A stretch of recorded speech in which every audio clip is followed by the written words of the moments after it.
नमस्कार और हमारे साथ आज के इस विशेष साहित्यिक सफर में शामिल होने के लिए धन्यवाद। आज हम एक बहुत ही मशहूर उपन्यास जेन ऑस्टिन के प्राइड एंड प्रेजुडिस के पहले अध्याय की एक खास हिंदी प्रस्तुति पर बात कर रहे हैं। जी, नमस्कार। हमारे पास जो जानकारी है उसके मुताबिक इस अध्याय के लिए एक कहानी कहने के अंदाज में स्क्रिप्ट तैयार की गई है। मतलब लहजा शांत, सुरुचिपूर्ण, जैसे कोई 19वीं सदी की कहानी सुना रहा हो, तो वो माहौल बनाने की कोशिश है। दिलचस्प है। तो आज हमारा इरादा क्या है? हम इस शुरुआती हिस्से को थोड़ा खोलकर देखेंगे, समझेंगे मुख्य पात्रों को, खासकर मिस्टर और मिसेस बेनेट को, उस वक्त के समाज को, और कहानी में जो हल्के-फुल्के तनाव शुरू होते हैं उनको। तो चलिए शुरू करते हैं। बिल्कुल। और देखिए, शुरुआत ही कितनी जबरदस्त है। वो पहला वाक्य है, ये एक सर्वमान्य सत्य है कि एक संपन्न अविवाहित पुरुष को एक पत्नी की तलाश अवश्य होती है। ये सिर्फ एक वाक्य नहीं है, ये तो मतलब पूरे उपन्यास का आधार है। हाँ बिल्कुल, ये तुरंत हमें उस समाज की सोच से मिलवा देता है। शादी, पैसा, रुतबा। और उसमें एक हल्का सा व्यंग्य भी है ना? जैसे ऑस्टिन पूछ रही हूं, सच में ये सर्वमान्य है या समाज हमें ऐसा मानने को कहता है? सही कहा, ये व्यंग्य बहुत अहम है। ये सिर्फ बताता नहीं, सोचने पर भी मजबूर करता है। और कितनी आसानी से ये वाक्य हमें सीधा बेनेट परिवार के घर ले जाता है। मिस्टर और मिसेस बेनेट की पहली बातचीत, वो तो जैसे इस सत्य का एक जीता जागता और सच कहूं तो मजेदार उदाहरण है। जैसे पहले नियम बताया और फिर उसका प्रैक्टिकल दिखा दिया। बिल्कुल। और ये प्रैक्टिकल शुरू होता है मिसेस बेनेट की एक्साइटमेंट से। नेदरफील्ड पार्क, उनके पड़ोस की एक बड़ी जागीर किराए पर उठ गई है। उनके लिए ये कोई मामूली खबर नहीं, ये तो उनकी 5 बेटियों के भविष्य का सवाल है। हाँ, स्रोत में भी जिक्र है कि उनकी पड़ोसन श्रीमती लॉन्ग ने ये खबर दी है और वो मिस्टर बेनेट को बताने के लिए बेचैन है। उनकी बातचीत में ये बेचैनी साफ दिखती है। वो पूछती हैं, मेरे प्रिय मिस्टर बेनेट, सुना आपने, नेदरफील्ड पार्क किराए पर उठ गया है। जी। और जब मिस्टर बेनेट कोई खास रुचि नहीं दिखाते तो वो लगभग उबल पड़ती हैं। आप जानना नहीं चाहते कि किसने लिया है? ये सिर्फ गपशप वाली उत्सुकता नहीं लगती, ये तो जैसे किसी मिशन की शुरुआत हो। और दूसरी तरफ मिस्टर बेनेट का जवाब देखिए, आप बताना चाहती हैं और मुझे सुनने में कोई एतराज नहीं। इसमें एक शांति है, पर शायद थोड़ी बेपरवाही भी, या जानबूझकर छेड़ने का अंदाज। हाँ, यही उनके अलग अलग स्वभाव पता चल जाते हैं। मिसेस बेनेट की वो उतावली और मिस्टर बेनेट का वो शांत, या कहूँ व्यंग्यात्मक ठंडापन। बिल्कुल। और जैसे ही मिस्टर बेनेट सुनने को राजी होते हैं, मिसेस बेनेट सारी जानकारी उड़ेल देती हैं कि भाई मिस्टर बिंगले नाम के एक अमीर नौजवान ने लिया है, नॉर्थ इंग्लैंड से हैं, बहुत अमीर हैं। हाँ, वो आय का जिक्र भी है, 4 या 5,000 पाउंड सालाना। जी। और सबसे जरूरी बात, वो अविवाहित हैं। मिसेस बेनेट के लिए तो ये जैसे लॉटरी लगने जैसा है। वो कहती भी हैं, हमारी लड़कियों के लिए ये कितनी अच्छी बात है। और यहाँ लड़कियों के लिए अच्छी बात का सीधा मतलब है शादी का मौका। ये उस समाज की थोड़ी कड़वी सच्चाई भी दिखाता है, सही कहा। खासकर बेनेट परिवार जैसी स्थिति में, जहाँ लड़कियों को जायदाद नहीं मिलनी थी। बिल्कुल। उनके लिए एक अमीर आदमी से शादी सिर्फ खुशी नहीं, बल्कि आर्थिक सुरक्षा और समाज में जगह बनाए रखने का तरीका था। तो मिस्टर बिंगले का आना सिर्फ एक सामाजिक खबर नहीं, ये एक उम्मीद है, एक आर्थिक सहारा। मिस्टर बेनेट ये समझते हैं, पर उनका अंदाज तो अलग ही है। जब मिसेस बेनेट कहती हैं कि शायद बिंगले उनकी किसी बेटी से शादी कर लें, तो मिस्टर बेनेट पूछते हैं, क्या उनका यहाँ आने का यही इरादा है? है तो सीधा सवाल, पर लगता है इसमें भी थोड़ा व्यंग्य है कि मिसेस बेनेट कितनी जल्दी नतीजों पर पहुंच गईं। और मिसेस बेनेट इस सवाल पर ध्यान न देकर अपनी योजना बताती हैं कि मिस्टर बेनेट को मिस्टर बिंगले से मिलने जाना चाहिए। उनका तर्क है, हो सकता है वो उनमें से किसी एक को पसंद करने लगे, इसलिए आपको उनसे मिलना चाहिए। ये उस जमाने के सामाजिक कायदे दिखाता है। हाँ, मतलब घर के मर्द को पहले जाकर मिलना होता था, तभी औरतें और लड़कियां मिल सकती थीं। जी बिल्कुल, औपचारिक परिचय जरूरी था। यहीं पर मिस्टर और मिसेस बेनेट के किरदार और उभर कर आते हैं। श्रुति में मिस्टर बेनेट को कैसा बताया गया है? तेज बुद्धि, व्यंग्यात्मक हास्य, थोड़ा कम बोलने वाले और मनमौजीपन का अजीब मेल। 23 साल की शादी के बाद भी उनकी पत्नी उन्हें समझ नहीं पाई। उनका मजाक सिर्फ हंसी वाला नहीं है, उसमें एक तेजी है, एक कटाक्ष। आपको क्या लगता है, ये उनका दुनिया से या अपनी हालत से निपटने का तरीका है? ये बहुत अच्छा सवाल है। हो सकता है उनका व्यंग्य उनकी तेज बुद्धि का नतीजा हो। वो अपने आसपास के लोगों की, यहाँ तक कि अपनी पत्नी की नादानियां या ड्रामा देख पाते हैं और उस पर टिप्पणी करते हैं। अच्छा। शायद ये अपनी निराशा को निकालने का एक सेफ तरीका भी हो। वो सीधे लड़ते नहीं, पर अपनी बातों से अपनी राय रख देते हैं। वो हालात बदल नहीं सकते, पर उस पर टिप्पणी करके शायद खुद को थोड़ा बेहतर महसूस करते हो। और मिसेस बेनेट, उन्हें कम समझ वाली, कम जानकारी वाली और चंचल स्वभाव की महिला कहा गया है। उनका एकमात्र लक्ष्य बेटियों की शादी कराना।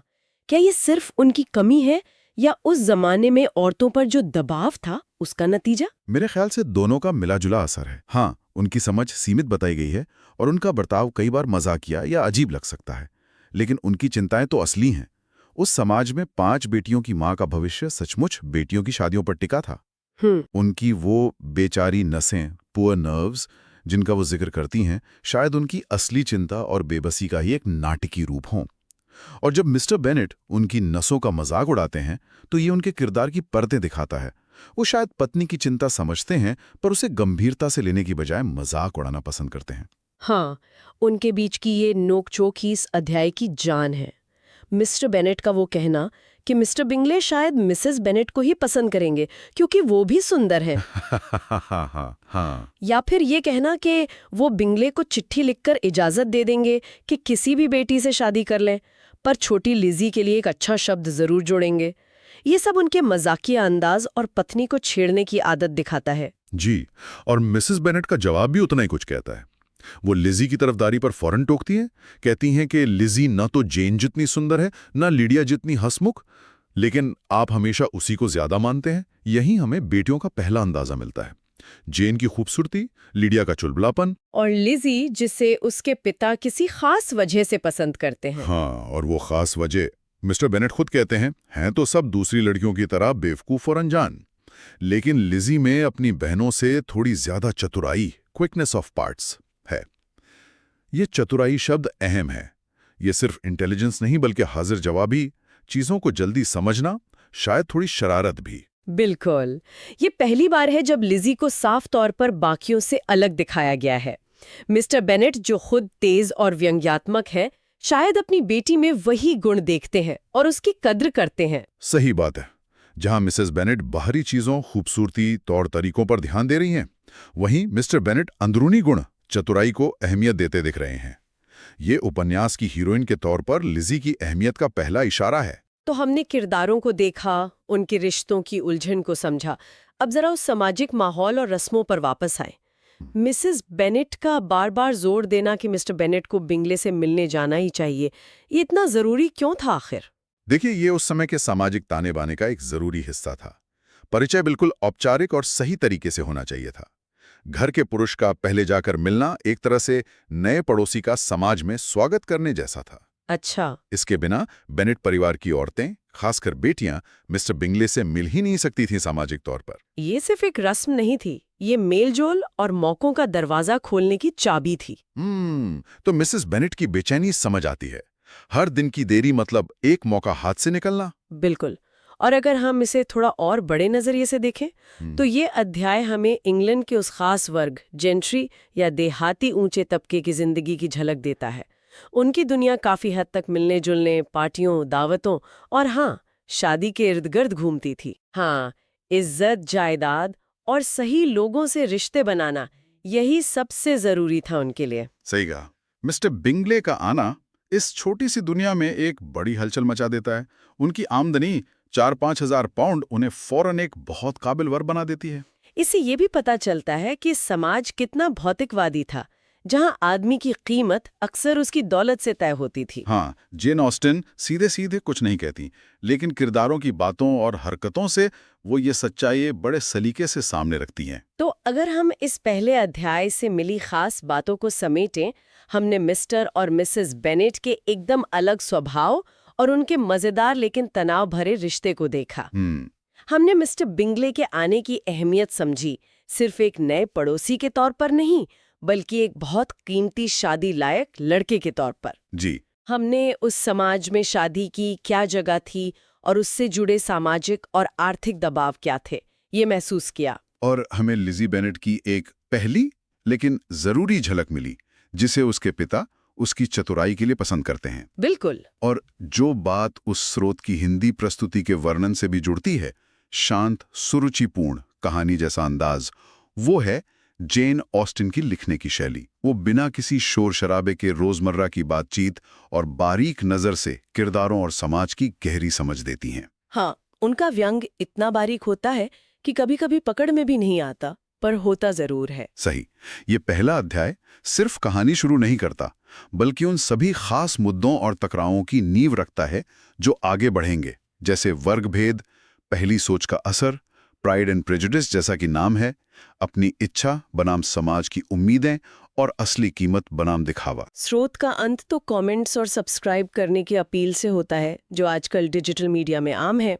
लेकिन अगर हम कहानी पर ही रहें तो ये अध्याय हमें एक दिलचस्प सवाल के साथ छोड़ जाता है। हाँ, और वो सवाल ये है कि एक ऐसे समाज में जहां औरत की कीमत और भविष्य काफी हद तक इस बात पर निर्भर है कि उसकी शादी किससे होती है, वहां लिजी जैसी लड़की की चतुराई या समझदारी की असल में क्या जगह है? अच्छा सवाल है। क्या ये खूबी उसे अच्छा पति ढूंढने में मदद करेगी, या समाज के नियमों के खिलाफ जाने की वजह से उसके लिए मुश्किलें खड़ी करेगी? क्या समाज समझदारी को उतनी ही तवज्जो देता है जितनी खूबसूरती या दौलत को? ये एक ऐसा सवाल है जो पूरे उपन्यास में कहीं ना कहीं गूंजता रहता है। ये वाकई सोचने वाली बात है। आज के इस विश्लेषण में हमारे साथ जुड़ने के लिए धन्यवाद। हमें उम्मीद है कि प्राइड एंड प्रेजुडिस की दुनिया में ये पहला कदम और किरदारों से ये पहली मुलाकात आपको दिलचस्प और जानकारी भरी लगी होगी।